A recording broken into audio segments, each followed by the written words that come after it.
the deep dive. Ever wonder if those familiar stories, the ones you think you know, might actually hold deeper, almost hidden meanings? It happens more than you'd think. Well, today, we're going on a really fascinating journey into one of the most pivotal events in the Gospels, the triumphal entry. It's a truly intriguing puzzle, because what if it's not just, a simple religious procession? What if it's actually this masterclass in ancient syncretic symbolism? Euclidic symbolism. Okay, unpack that. We're talking about a narrative that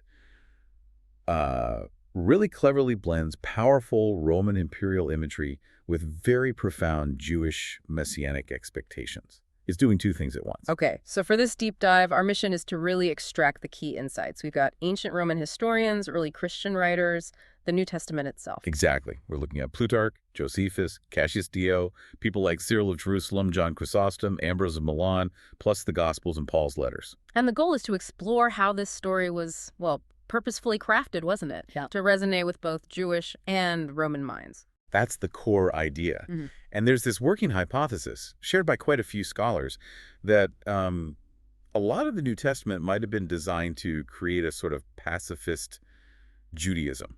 Pacifist? How so? Something that could, fly under the radar in the Roman world. Make it more palatable, less threatening to the empire. Okay, so what does this mean for you listening in? This deep dive, we're going to show how the gospel writers blended Jewish end times imagery with Roman procession symbols. Yeah, and we'll see how early Christians were actually aware of the Roman triumphus, the triumph, and maybe even purposefully used its themes. And we'll look at how writers like Paul explicitly use that triumphus imagery later on. It's going to be quite revealing, I think. Definitely. So to really get this, we have to start with the blueprint, right? The Roman triumphus. This wasn't just any parade, it was a spectacle. Oh, absolutely. Far from it. The triumphus was a huge public military celebration. The Senate granted it to a victorious general.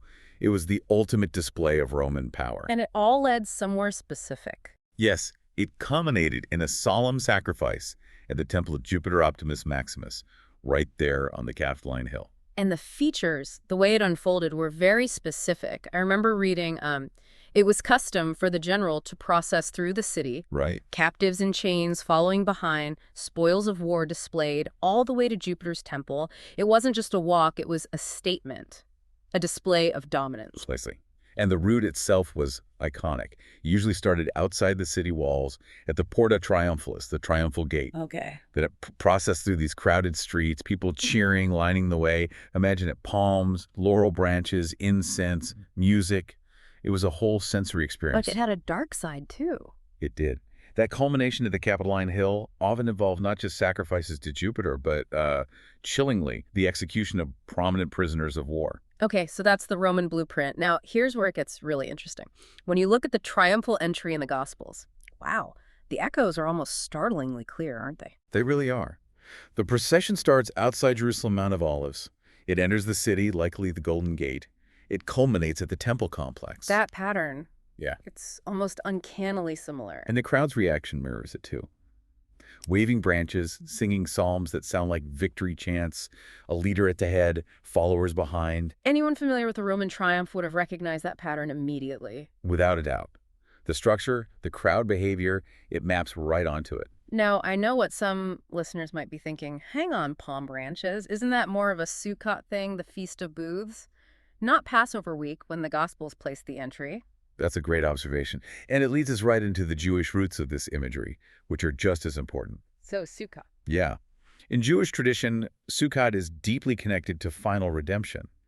The prophet Zechariah actually talks about Sukkot being the climactic festival when all nations come to worship God in Jerusalem. Okay. And there's rabbinic tradition linking Sukkot with the final messianic war and the age to come. So it carries this heavy eschatological redemption weight. So the palms themselves, the lulavim used at Sukkot, they already symbolize victory. Exactly. They're symbols of the righteous in victory. And historically, you even see this on Jewish revolt coins from 66 to 70 A.D.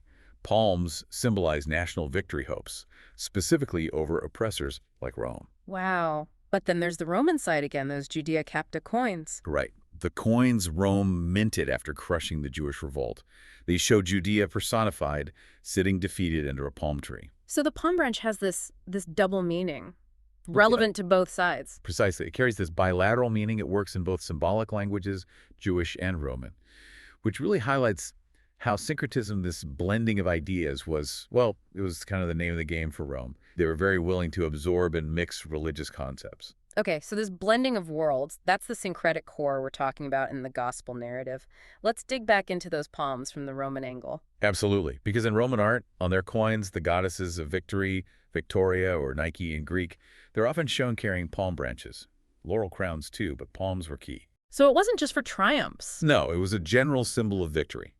Victorious athletes got palms, generals got palms. Historians like Cassius Dio mention people greeting Caesar with palms and laurels, treating him like a victorious conqueror. So when the crowds greet Jesus with palms, it's hitting both notes at once. A powerful double entendre. That seems to be exactly the point. It's deliberately ambiguous, or maybe polyvalent's a better word. It speaks to multiple audiences simultaneously. How so? Explain that dynamic for us. Well, for a Jewish person in the crowd, seeing palms might instantly trigger thoughts of Sukkot, Zechariah's prophecies, maybe hopes for liberation, national victory. Okay, the traditional meaning. But for anyone familiar with Roman customs, and many people were, especially in Judea, seeing palms waved at someone entering the city, that screams triumph, acclamation of a king or general. So it's a really sophisticated way to communicate, appealing to both identities present in that context. Extremely sophisticated. And you have to remember when these Gospels were likely finalized and circulated, mostly after 70 AD, after the temple was destroyed. Right, that context is crucial. So presenting this kingly figure, Jesus, who was then killed by Rome but ultimately ascends to a heavenly throne. Think about the message that sends to Rome. What message is that? It's almost like saying, look, down here on earth, terra firma, you guys are in charge. Rome rules geopolitically, we get it. But our king, our Messiah, he rules up there in heaven. So it separates the spheres of power, earthly versus heavenly. Exactly. Your Jewish king deals with religious matters, spiritual matters. He's not a threat to your earthly empire. It reframes kingship. And this syncretic symbolism becomes almost like programming or propaganda even. You could see it that way. Crafting a message perhaps to foster a more pacifist, anti-rebellion form of Judaism, shifting the idea of victory entirely away from land and politics. To a spiritual level, a heavenly kingdom. Precisely. It's a remarkably clever way to navigate a very dangerous political reality. It really is. And when you look at the specific gospel accounts, Mark, Matthew, Luke, John, they all include these core details, right? Mount of Olives, entering the city, cloaks on the road, branches, the shouts. Yes, the core elements are consistent. And it's worth noting, early Christian writers, people like Cyril of Jerusalem or John Chrysostom, they recognize this parallel too. They often use explicitly triumphal language when commenting on this passage. They saw the Roman connection. Okay, but something that always seemed a bit strange to me, in a supposedly triumphal context, is the word Hosanna. Doesn't that mean save us now? It does, literally save please or save now. So why shout save us during a victory parade, and why is it linked to Sukkot prayers, the Hoshana Rabbah, rather than Passover? That's a really sharp observation, and it points to some potential complexities. One hypothesis is that the gospel writers, writing in Greek, maybe didn't have a perfect grasp of Hebrew nuances. What kind of nuances? Well, potentially conflating words like Moshiach, Messiah, the anointed one, with Moshe, which relates to salvation or deliverance, or blending the festival imagery, pulling Sukkot themes into a Passover setting. And that shift from maybe an original save us from the Romans to save us from our sins, that fits the pattern. It absolutely fits the pattern of shifting the focus from earthly liberation to a cosmic spiritual salvation. It makes the figure a heavenly savior, not a political one. This connects to Psalm 118 as well, right? It's quoted during the entry, "The stone the builders rejected." Christianity typically applies that directly to Jesus. Yes, Psalm 118 is central to the scene. And verse 22, "The stone the builders rejected has become the cornerstone," is hugely significant in Christian interpretation, almost universally applied to Christ. But that's not the original Jewish understanding. Traditionally, no. In Jewish thought, that stone is usually understood as Israel itself, the nation, rejected and despised by the empires, but chosen by God to be the foundation, the cornerstone. So the Christian reading is more like reading into the text. That's the concept of eisegesis, yes. Reading a later meaning into the text. as opposed to peshat, which is trying to understand the plain original meaning in its own context. So it's like repurposing the verse. Some argue it reinterprets a symbol of Israel's national identity and destiny to fit a different theological framework, one that, again, might align better with Roman interests by de-emphasizing Jewish nationalism. Okay, what about the crown of thorns? Does that fit this symbolic framework? It arguably does. It can be seen as another powerful piece of symbolism. The thorny crown, a mockery of kingship, juxtaposed with the claim of a heavenly throne. So Rome gets the earthly rule, symbolized by this painful, mocking crown. While the true kingship is spiritual, heavenly, not of this world, it reinforces that message. And when you connect that to teachings found elsewhere, like in Paul's letters. Like Romans 13, about authorities being established by God. Exactly. And the instruction to pay your taxes. Yeah. It all seems to point towards accepting Roman geopolitical rule while focusing on a spiritual kingdom. It's very much an anti-rebellion stance. And some even see figures like Judas Iscariot through this lens. There are hypotheses, yes, that Judas, whose name echoes Judea, and who's associated with money, maybe hinting at tax revolts, could be a kind of symbolic figure, perhaps crafted to represent and condemn the kind of zealot resistance, like Judas the Galilean, who rebelled against Roman taxation. It would further bolster that anti-rebellion message. The connection between the Gospels and Paul is it's so central here, especially since we know Paul's letters came first. How does that timing shift things? It's hugely significant. The academic consensus is strong. Paul's core letters date from the late 40s and 50s AD. The Gospels, even the earliest like Mark, are generally dated later, maybe 60s, 70s, or even later for John. And Paul's letters aren't narratives, they're doctrine. Exactly. They're theological arguments, instructions to churches. They don't tell the life story of Jesus in the way the Gospels do. This suggests the possibility, maybe even likelihood, that the Gospel writers were working within a theological framework already established by Paul, perhaps even drawing on his symbolic language, especially his Roman imagery. Which Paul uses very explicitly, doesn't he? Let's look at 2 Corinthians. He says, "Thanks be to God who always leads us in triumphal procession." The Greek there is triumphanti. Yes, triumphanti. It's unmistakable. Paul is directly using the Greek verb thriumbuo. Which means? It literally means to lead in a Roman triumph. He's not being subtle, he continues, and spreads the aroma of the knowledge of him everywhere. The aroma. What's that about? Ah, that's another layer. In a Roman triumphus, large amounts of incense were burned. To the victorious Romans, it was a sweet smell, the smell of glory. Okay. But to the captives being led in the procession, often to their deaths, it was the smell of defeat and doom.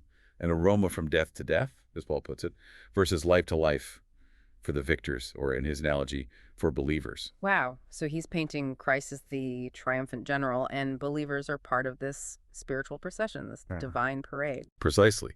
And he's writing this to the Corinthians. Corinth was a major Roman colony, a bustling trade center. His audience would have known exactly what a Roman triumph looked and smelled like. The imagery would have hit home immediately. And he doesn't stop there. In Colossians, he talks about Jesus disarming rulers and authorities. And making a public spectacle of them, triumphing triumbiuses over them by the cross. Again, the same root verb. Making a public spectacle, like the prisoners in the parade. Exactly like that. It invokes the image of defeated enemies being paraded through the streets for public humiliation. Think of the carvings on the Arch of Titus in Rome, showing Jewish captives and spoils from the temple being paraded. That's the spectacle. Even the word pomp, like in pomp and circumstance. It comes directly from the Latin pompa, which referred specifically to that solemn procession, often including the parading of captives. Paul's saying Jesus achieved a spiritual triumph on the cross over these cosmic rulers and authorities, often interpreted as demonic or spiritual forces, and publicly shamed them, like a defeated enemy in a Roman triumph. It's clear Paul's focus is on this spiritual victory. And just briefly, this spiritual focus seems consistent with his broader theology, right? Like his view of resurrection or the second coming. Yes, it aligns. Paul's concept of resurrection, for instance, seems less about a resuscitated physical body and more about a glorious spiritual transformation, an apotheosis almost. His own encounter with the risen Christ wasn't seeing a body, but a blinding light and a voice. Which is different from the later gospel accounts. Quite different from the empty tomb, the physical appearances, the 500 witnesses mentioned later. And regarding the second coming, that specific theology seems to be more of a later development too. Paul seemed to believe the kingdom's arrival was imminent in his lifetime, and famously wrote that flesh and blood cannot inherit the kingdom of God. His focus was more immediate, more spiritual transformation than delayed physical return. Okay, let's pull these threads together. What are the big picture implications of all this? This complex syncretic symbolism, what did it achieve for Rome, and how did it help Christianity appeal to non-Jews, to Gentiles? Well, the beauty of it, from a communication standpoint, is that it worked on multiple levels: one event, two audiences. Right. For a Jewish audience, particularly those looking for messianic fulfillment, it tapped into familiar prophecies. Zechariah 9.9, Psalm 118, the redemption themes of Sukkot. It spoke their symbolic language. And for the Romans, or Romanized Gentiles? It offered a pattern they instantly recognized: the triumphus, Yeah. an acclamation of power, a victory parade. But, and this is the crucial part, the narrative carefully frames this power as heavenly, spiritual, not a threat to Caesar, not a geopolitical challenge. So what did Rome actually gain from this? Potentially, quite a lot. Mhm. If this narrative helped shape early Christianity into a movement whose kingdom was not of this world, Rome gained stability. It fostered an anti-rebellion, pacifist interpretation of Jewish messianism. So that's much less threatening than a movement seeking earthly power in Judea. And this pacifist angle, this spiritual focus, made it appealing to others too. Yes, it likely broadened its appeal significantly. Think about Roman society, including vast numbers of slaves, a religion offering spiritual victory, dignity, and a future kingdom, regardless of your earthly status, could be incredibly attractive. And what about those Gentiles who were already drawn to Judaism, the God-fearers? That's another key group. The book of Acts mentions these God-fearers, Gentiles attracted to Jewish ethics and monotheism, but perhaps put off by requirements like circumcision or strict dietary laws. They were essentially observing some form of Noahide laws. The Noahide laws, the Right. basic moral laws Judaism considered binding on all humanity. Exactly. And early Christian leaders like James in Acts 15 seemed to tailor requirements for Gentile converts, focusing on specific Noahide-type rules. Which ones? They list abstaining from food sacrificed to idols, from consuming blood, from eating strangled animals, and from sexual immorality. Interesting. Why those specific rules? Why not mention things like murder or theft? Probably because Greco-Roman society already had strong laws and social taboos against things like murder and theft. James and the others focused on the religious or cultic rules that specifically differentiated Gentile practice from paganism and aligned it loosely with Jewish sensibilities without requiring full conversion to Judaism. Things like food laws were major markers of identity and separation from pagan cults. So it made entry easier for Gentiles, focusing on these specific religious boundaries rather than the whole of Jewish law, while still upholding core morality assumed from Roman law. Precisely. Ugh. It created a pathway for Gentiles that was both ethically familiar and religiously distinct, without the barriers of full conversion. This brings us to a really critical point, though. If this triumphal entry, as depicted, actually happened, literally, what would the historical consequences likely have been? Well, that's where the narrative bumps up against historical probability. You have to remember, Passover week in Jerusalem under Roman occupation was tense. Extremely tense. Secure. The highest security period of the year. Huge crowds, nationalist sentiments running high. Josephus tells us the Romans had extra troops stationed, ready to clamp down instantly on any sign of trouble, any innovation, especially during the feasts. They were terrified of riots or rebellion. So a public parade, with someone being hailed with royal messianic titles, waving palm branches, entering the city like a conquering hero during Passover week. Roman authorities would almost certainly have interpreted that as sedition, as a direct challenge to their authority. And the result? The likely result: immediate arrest and execution. Yeah. Probably crucifixion, their standard punishment for sedition. The idea that such a public, potentially provocative event would happen and the leader wouldn't be immediately shut down by Roman forces, it seems, well, historically improbable. So the very unlikelihood of it happening literally reinforces the idea that it's a crafted narrative. Exactly. It suggests the story, as we have it, was likely shaped after the events, perhaps decades later, designed precisely to convey this complex, syncretic, and ultimately non-threatening message. It makes more sense as theology and symbolism than as straightforward historical reportage of that specific day. And that interpretation also helps make sense of how Pontius Pilate is often portrayed in the Gospels, doesn't it? Almost reluctant, seeing no fault. Yes, the portrayal of Pilate as hesitant, almost pushed into condemning Jesus by Jewish leaders, can certainly be read as something of an apology for Rome. It shifts the primary blame away from the Roman prefect onto local authorities. which fits the pattern of making the message more palatable to a Roman audience. It does, and it also connects, sadly, to the increasingly negative portrayal of the Jews as antagonists in some later New Testament writings, particularly John's Gospel. Likely written after the temple's destruction when Christianity was more forcefully trying to differentiate itself from its Jewish roots and perhaps curry favor, or at least avoid persecution, within the Roman Empire. So wrapping this up, this deep dive has really peeled back the layers, hasn't it? What looked like a simple story is actually this incredibly sophisticated, multi-layered Yeah, narratives. it really is. Designed for broad appeal, speaking multiple symbolic languages at once. It transforms from a straightforward account into what seems like a brilliant piece of ancient cross-cultural communication and perhaps theological diplomacy. And understanding this really challenges us, doesn't it? To look deeper at historical narratives, to always ask about the intended audience, the context, the messages maybe hidden beneath the surface. Absolutely. It encourages a more critical, more nuanced way of reading these incredibly influential texts. And here's a thought to leave you with. Consider how this very blending of Jewish hope and Roman imperial imagery, crafted so long ago, might still influence how different religious and cultural communities read and understand the triumphal entry today. What does it mean for foundational stories to carry such powerful, complex, and sometimes conflicting meanings across millennia?